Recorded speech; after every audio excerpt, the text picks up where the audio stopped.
Hello, welcome to Noetry.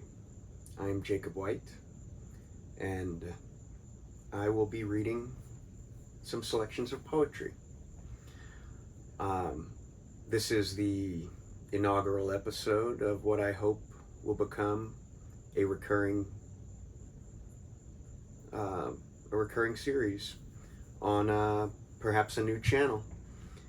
I am a poet as well, and I do a show with a buddy of mine on the local access channel here in Lafayette, Louisiana.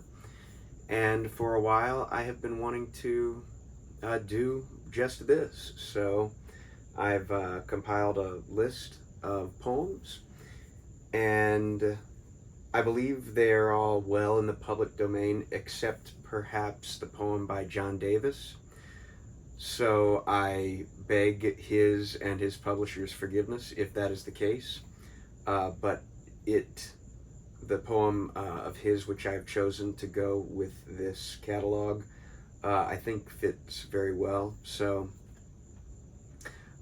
sit back and please enjoy Noetry.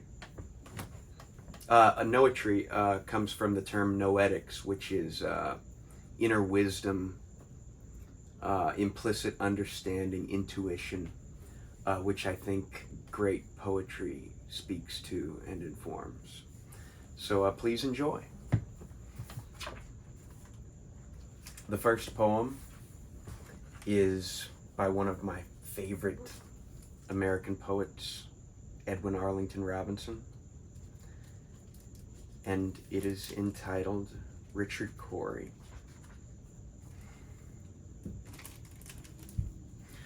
Whenever Richard Cory went downtown, we people on the pavement looked at him. He was a gentleman from sole to crown, clean-favored and imperially slim. And he was always quietly arrayed, and he was always human when he talked, but still he fluttered pulses when he said, "Good morning," and he glittered when he walked. And he was rich, yes, richer than a king, and admirably schooled in every grace. In fine, we thought that he was everything to make us wish that we were in his place. So on we worked, and waited for the light, and went without the meat, and cursed the bread. And Richard Cory, one calm summer night, went home and put a bullet through his head.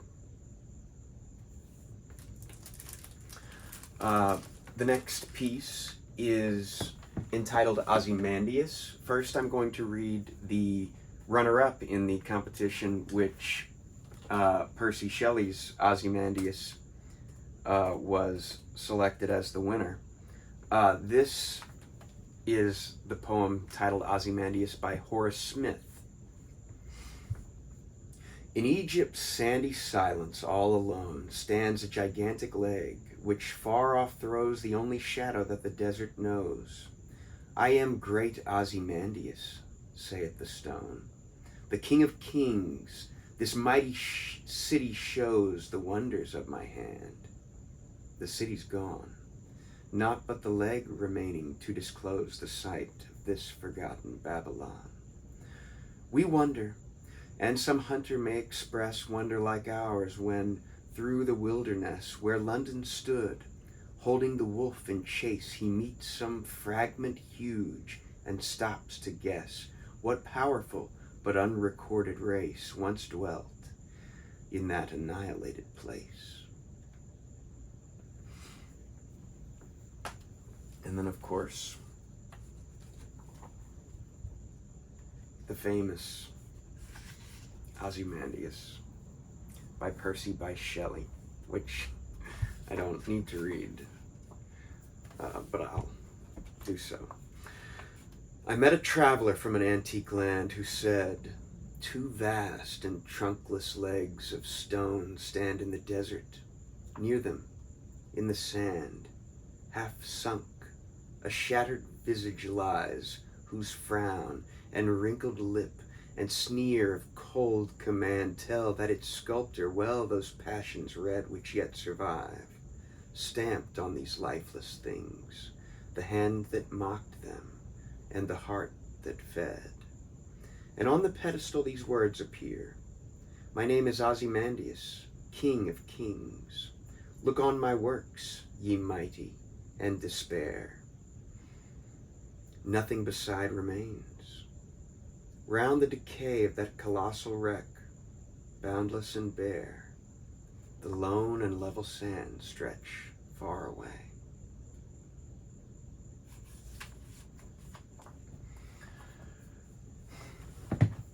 Now, a poem by Anne Bradstreet.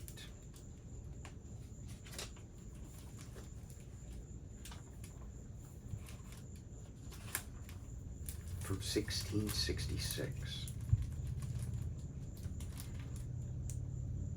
Upon the burning of our house. In silent night when rest I took, for sorrow near I did not look, I wakened, was with thundering noise and piteous shrieks of dreadful voice, that fearful sound of fire and fire, let no man know is my desire.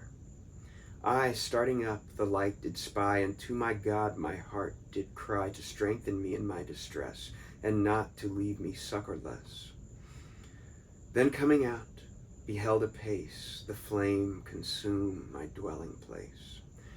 And when I could no longer look, I blessed his name that gave and took, that laid my goods now in the dust. Yea, so it was, and so 'twas just. It was his own, it was not mine. Far be it that I should repine. He might of all justly bereft, but yet sufficient for us left. When by the ruins oft I passed, my sorrowing eyes aside did cast, and here and there the places spy, where oft I sat and long did lie. Here stood that trunk, and there that chest, there lay that store I counted best. My pleasant things in ashes lie, and them behold no more shall I. Under thy roof no guest shall sit, nor at thy table eat a bit. No pleasant tale shall e'er be told, nor things recounted done of old. No candle or shall shine in thee, nor bridegroom's voice e'er heard shall be. In silence ever shalt thou lie. Adieu, adieu, all's vanity. Then straight I 'gan my heart to chide, and did thy wealth on earth abide? Didst fix thy hope on mouldering dust, the arm of flesh didst make thy trust? Raise up thou thoughts above the sky, that dunghill mists away may fly. Thou hast an house on high erect, framed by that mighty architect, with glory richly furnished, stands permanent, though this be fled. It's purchased and paid for, too, by him who hath enough to do. A prize so vast as is unknown, yet by his gift is made thine own. There's wealth enough, I need no more. Farewell, my pelf, farewell, my store. The world no longer let me love, my hope and treasure lies above.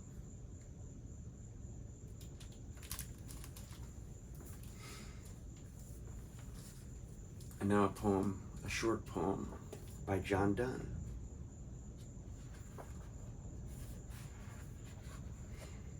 Titled A Burnt Ship. Out of a fired ship, which by no way but drowning could be rescued from the flame, some men leaped forth, and ever as they came near the foe's ship, did by their shot decay. So all were lost, which in the ship were found, they in the sea being burnt, they in the burnt ship drowned.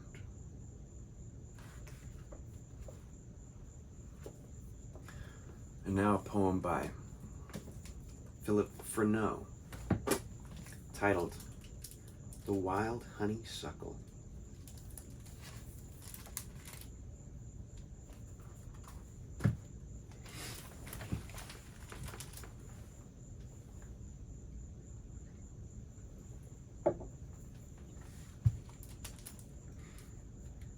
Fair flower, that dost so comely grow, hid in this silent dull retreat, untouched thy honeyed blossoms blow, unseen thy little branches greet. No roving foot shall crush thee here, no busy hand provoke a tear. By nature's self in white arrayed, she bade thee shun the vulgar eye, and planted here the guardian shade, and sent soft waters murmuring by.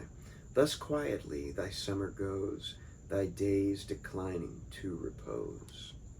Smit with those charms that must decay, I grieve to see your future doom. They died, nor were those flowers more gay, the flowers that did in Eden bloom. Unpitying frosts and autumn's power shall leave no vestige of this flower. From morning suns and evening dews, at first thy little being came. If nothing once, you nothing lose, for when you die you are the same. The space between is but an hour, the frail duration of a flower.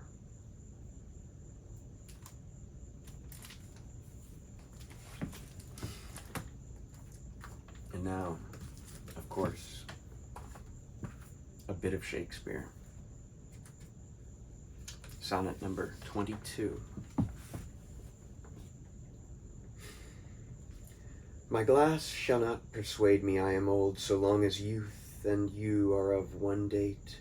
But when in thee time's furrows I behold, then look I death my days should expiate. For all that beauty that doth cover thee is but the seemly raiment of my heart, which in thy breast doth live, as thine in me. How can I then be elder than thou art? O therefore, love, be of thyself so wary, as I not for myself but for thee will, bearing thy heart, which I will keep so chary as tender nurse her babe from faring ill. Presume not on thy heart when mine is slain. Thou gavest me thine, not to give back again.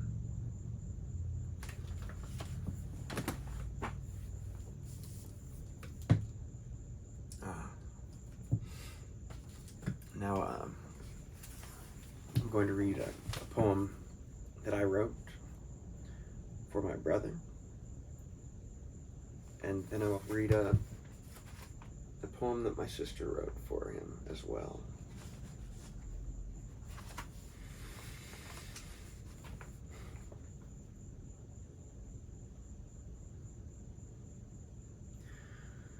"2 years ago my brother passed the nether gate beneath the fast, behold, the keep wherein we dwell, mere matter his material. And 24 odd moons have been reborn and bled to Sapphire. Each minor sphere in time pretends our sublunary sentence ends. So I, my doleful orbit wend, kissed by a curse to comprehend, and feel the gate which he averred cares not for what the globe preferred. 2 starlaps past, he fled the shore, this idle isle to tread no more, and whither weep, for he is gone, we also to the sea belong."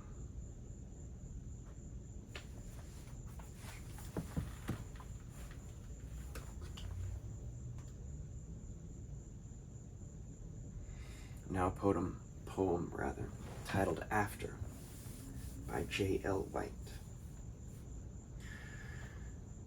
I have lived 731 days since you chose your last, first haunted by new snow, disfigured by your inside out, reunited with our mothers gone, all of you nowhere, no one.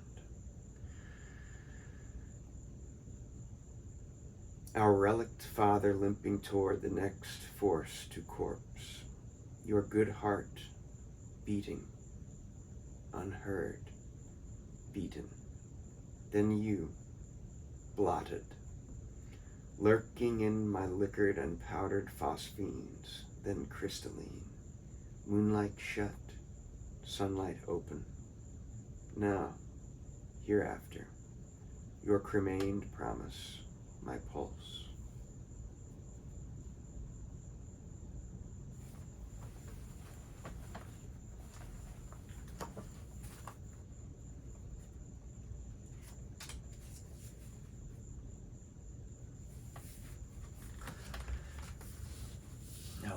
Frost.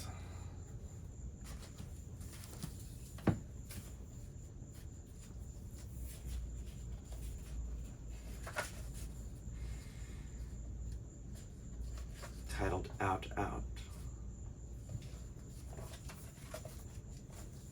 Out Out, brief candle.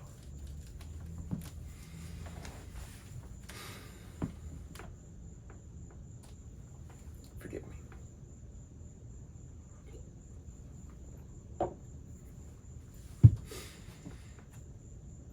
The buzzsaw snarled and rattled in the yard, and made dust and dropped stove-length sticks of wood, sweet-scented stuff when the breeze drew across it.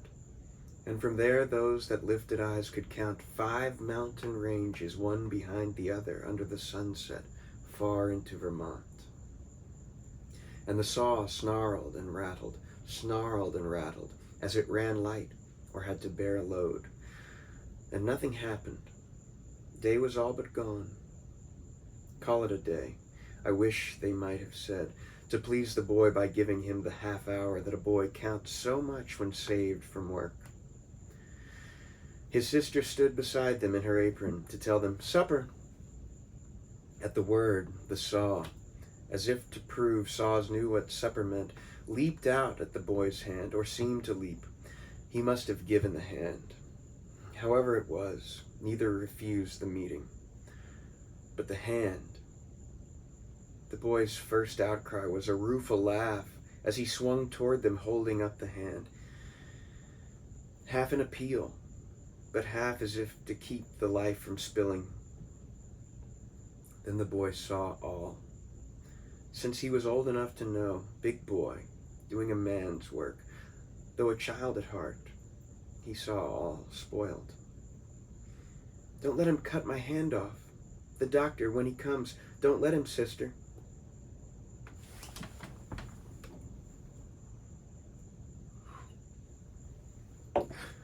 So, but the hand was gone already. The doctor put him in the dark of ether. He lay and puffed his lips out with his breath, and then the watcher at his pulse took fright. No one believed. They listened at his heart. Little, less, nothing, and that ended it. No more to build on there. And they, since they were not the one dead, turned to their affairs.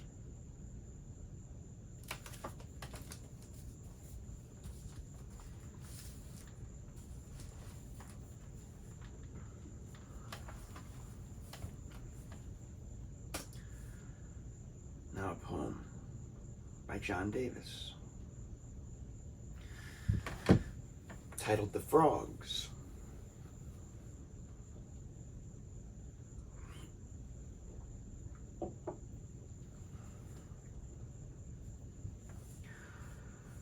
Fourth of July, and the children have grown miserable from turning and turning their wobbly cartwheels, from jump-kicking the forces of evil that throng about us, from dumping Kool-Aid on the younger children to attract our flagging attentions. These children who are capable of beauty and joy, looked at a moth, but who quickly weary of the world's surprises, as we weary, the parents of all this joy, who wear our silly striped ties, the badges of our race, the honors, who bang our heads against the daily task, who flop on our chaise lounges and rattle the ice in our drinks, who bolt from home at midlife, then return to hammer back the boards through which we burst and live out our lives, pails under all the leaks, who then fill the wagon with children and drive to the mountaintop to watch meteorites, stars dying across the sky so beautifully we rattle the ice in our drinks and remember the monastery we passed on the drive up. Those poor monks who have no cluttered lives against wish to measure such purity. And today we sneak 4 cars to the Frog Pond, 17th hole, Manchester Country Club, where we tie monofilament to fishing poles, squares of red flannel to monofilament, and dangle those squares before the frogs. They turn to face them, mistaking them for butterflies or moths. They leap and wrap their sticky tongues around the flannel, and we, shouting and whooping, fling them onto the fairway, where they flop and sprawl, where we chase them, where they extricate their tongues and hop, stunned, in whatever direction they face. Poor frogs. Poor frogs. Poor deluded creatures.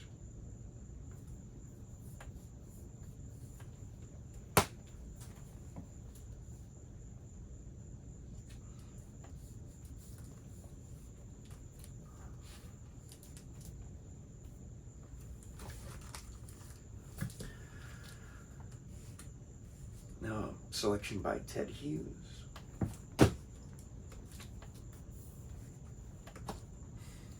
Titled The Death of Cygnus.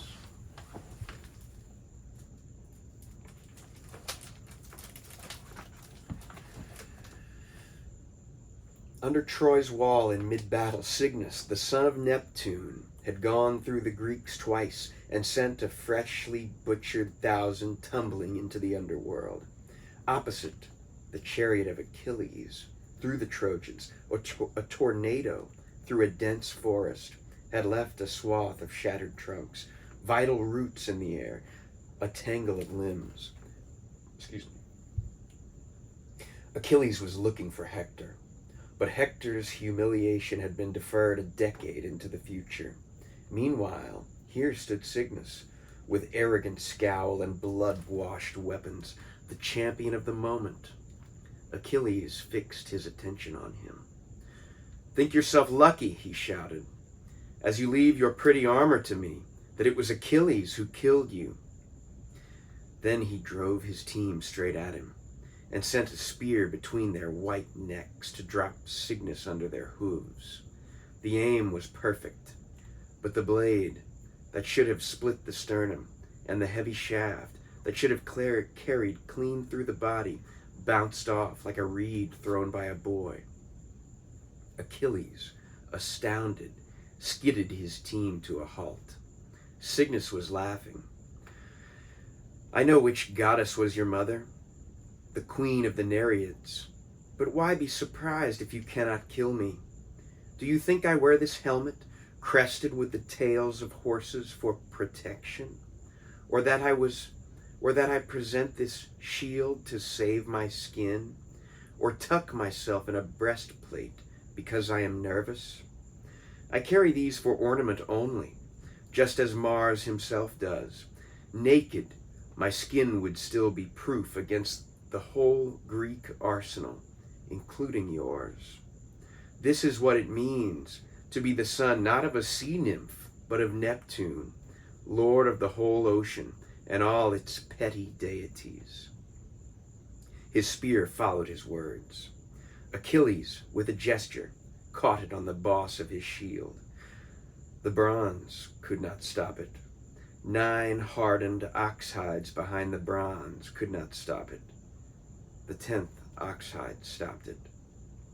Achilles shook it off and sent a second spear, its shaft vibrating in air, that bounced off Cygnus as if off the wall of Troy. A third as heavy, as fast, and as accurate, did no better. Cygnus stood open-armed, laughing to welcome these guests that knocked on his chest. By now, Achilles was groaning with anger, like the bull that pivots in the arena among the scarlet cloaks, his tormentors, who cannot be pinned down, but flutter away from every swipe of his points.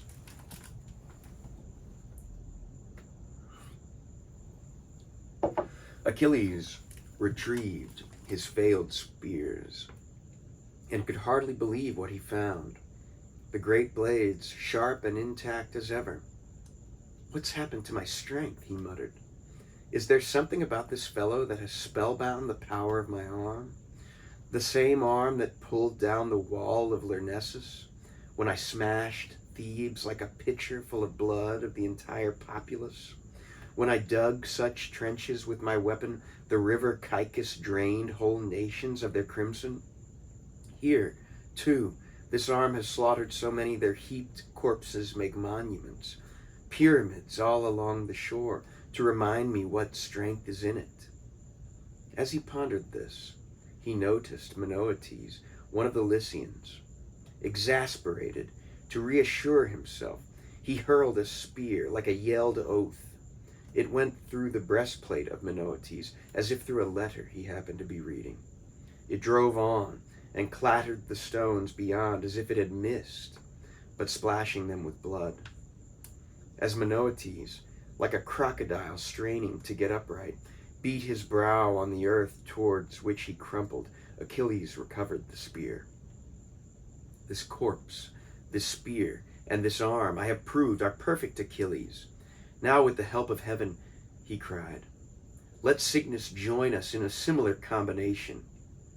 And he flung the spear, and it traveled as if along a beam that passed through the left nipple of the target.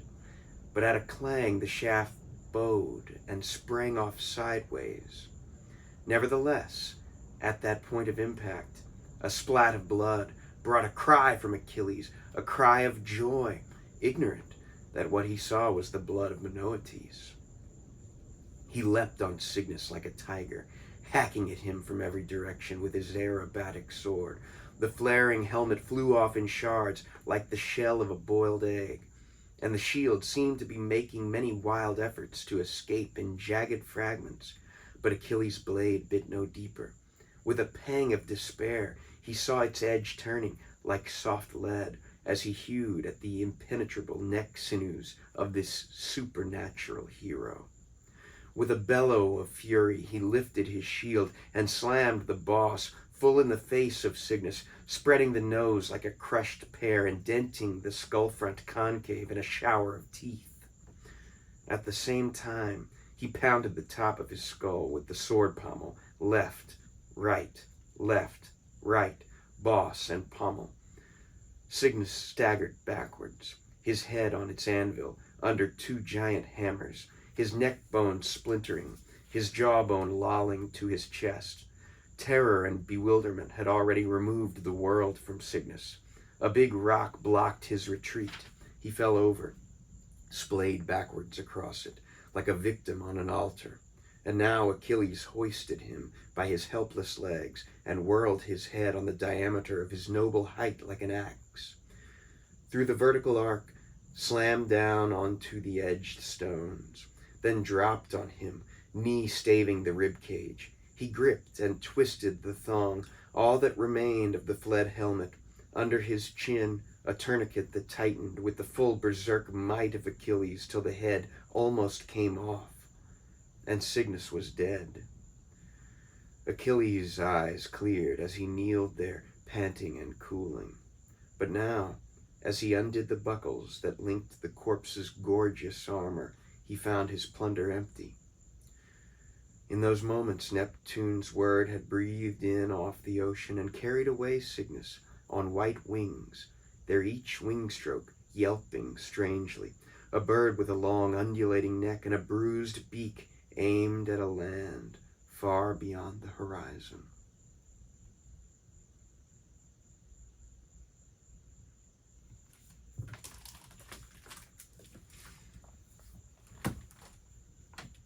And now a piece by Sylvia Plath,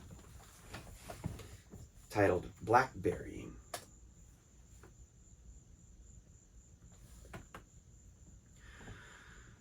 Nobody in the lane, and nothing but blackberries, blackberries on either side, though on the right mainly. A blackberry alley going down in hooks, and a sea somewhere at the end of it, heaving. Blackberries big as the ball of my thumb, and dumb as eyes, ebon in the hedges, fat with blue-red juices. These they squander on my fingers. I had not asked for such a blood sisterhood. They must love me. They accommodate themselves to my milk bottle, flattening their sides. Overhead, the choughs in black, cacophonous flocks, bits of burnt paper wheeling in a blown sky. Theirs is the only voice, protesting, protesting. I do not think the sea will appear at all. The high green meadows are glowing, as if lit from within. I come to one bush of berries so ripe it is a bush of flies, hanging their blue-green bellies and their wing panes in a Chinese screen. The honey feast of the berries has stunned them. They believe in heaven. One more hook, and the berries and bushes end. The only thing to come now is the sea. From between two hills a sudden wind funnels at me, slapping its phantom laundry in my face. These hills are too green and sweet to have tasted salt. I follow the sheep path between them. A last hook brings me to the hill's northern face, and the face is orange rock that looks out on nothing, nothing but a great space of white and pewter lights, and a din like silversmiths beating and beating at an intractable metal.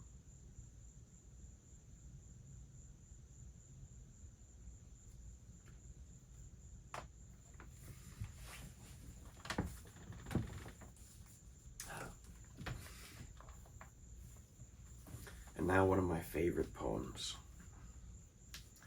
by Keats, Jon Keats. And forgive my French pronunciation. Titled La Belle Dame sans Merci. Oh, what can ail thee, knight at arms, alone and palely loitering? The sedge has withered from the lake, and no birds sing. Oh, what can ail thee, knight at arms, so haggard and so woebegone? The squirrel's granary is full, and the harvest's done. I see a lily on thy brow, with anguish moist and fever dew, and on thy cheeks a fading rose fast withereth too. I met a lady in the meads, full beautiful, a fairy's child. Her hair was long, her foot was light, and her eyes were wild. I made a garland for her head, and bracelets too, and fragrant zone. She looked at me as she did love, and made sweet moan. I set her on my pacing steed, and nothing else saw all day long, for sidelong would she bend, and sing a fairy's song. She found me roots of relish sweet, and honey wild, and manna dew, and sure in language strange she said, I love thee true. She took me to her elfin grot, and there she wept, and sighed full sore, and there I shut her wild, wild eyes with kisses for. And there she lulled me asleep, and there I dreamed, ah, woe betide, the latest dream I ever dreamt on the cold hillside. I saw pale kings, and princes too, pale warriors, death pale were they all. They cried, La Belle Dame sans Merci, thee hath in thrall.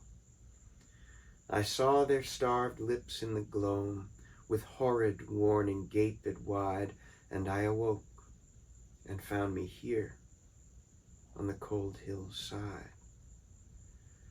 And this is why I sojourn here, alone, and palely loitering, though the sedge is withered from the lake, and no birds sing.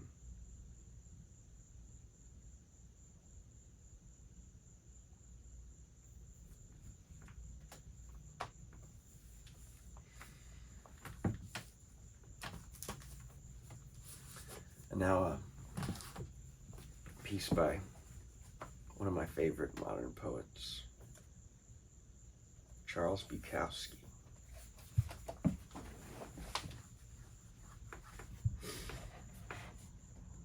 Titled, Death Sat on My Knee and Cracked with Laughter. I was writing 3 short stories a week and sending them to the Atlantic Monthly. They would all come back.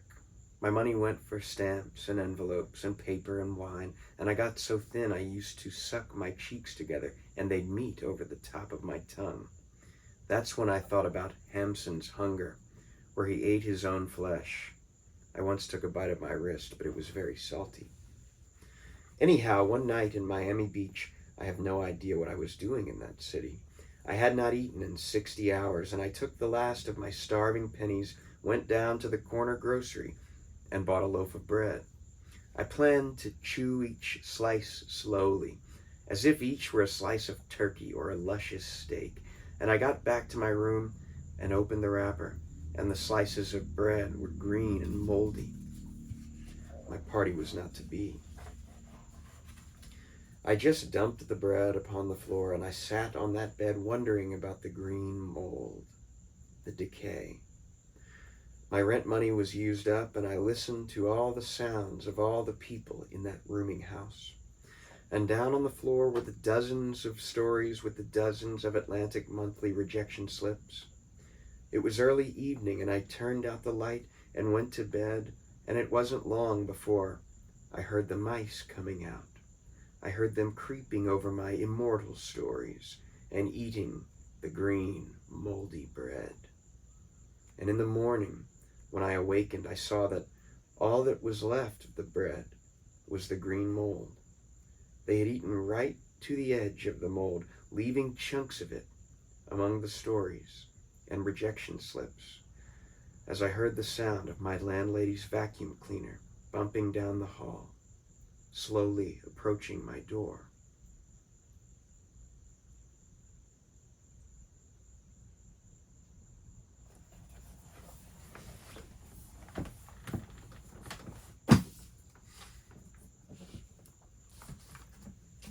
Now the penultimate in our series. Thank y'all so much for listening and watching. One of my favorites by Poe, Edgar Allan Poe, titled, I won't say it because it's also the punchline. Get a little sip of this while we're up.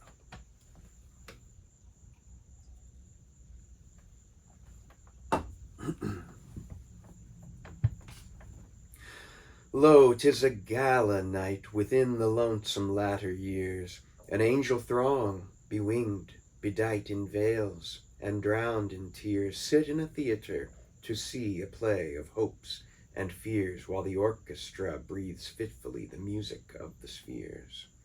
Mimes in the form of God on high mutter and mumble low, and hither and thither fly, mere puppets they, who come and go at bidding of vast formless things that shift the scenery to and fro, flapping from out their condor wings invisible woe. That motley drama, oh, be sure it shall not be forgot, with its phantom chased forevermore by a crowd that sees it not, through a circle that ever returneth in to the self-same spot, and much of madness, and more of sin, and horror, the soul of the plot. But see, amid the mimic rout, a crawling shape intrude, a blood-red thing that writhes from out the scenic solitude. It writhes, with mortal pangs, the mimes become its food, and seraphs sob at vermin fangs, in human gore imbued. Out are the lights, out all, and over each quivering form, the curtain, a funeral pall, comes down with the rush of a storm, while the angels, all pallid and wan, uprising, unveiling, affirm that the play is the tragedy, man, and its hero, the conqueror worm.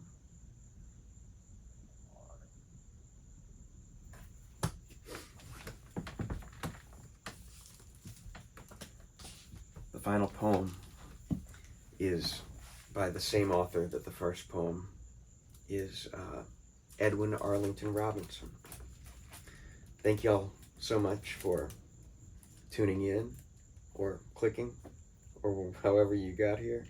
And I hope to formulate another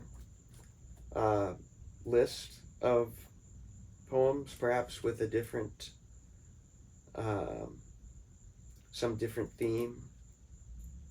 I'll leave today's theme to your guess, but I hope that these poems have found you where you are. This final poem is titled Miniver Cheevy, one of my favorites. We all have a little Miniver Cheevy in us. Miniver Cheevy, child of scorn, grew lean while he assailed the seasons. He wept that he was ever born, and he had reasons. Miniver loved the days of old when swords were bright and steeds were prancing. The vision of a warrior bold would set him dancing. Miniver sighed for what was not, and dreamed, and rested from his labors.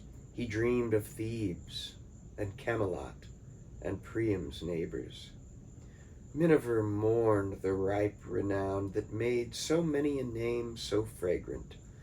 He mourned romance, now on the town, and art, a vagrant. Miniver loved the Medici, albeit he had never seen one. He would have sinned incessantly could he have been one. Miniver cursed the commonplace and eyed a khaki suit with loathing. He missed the medieval grace of iron clothing. Miniver scorned the gold he sought, but sore annoyed was he without it. Miniver thought, and thought, and thought, and thought about it. Miniver Cheevy, born too late, scratched his head and kept on thinking. Miniver coughed and called it fate and kept on drinking.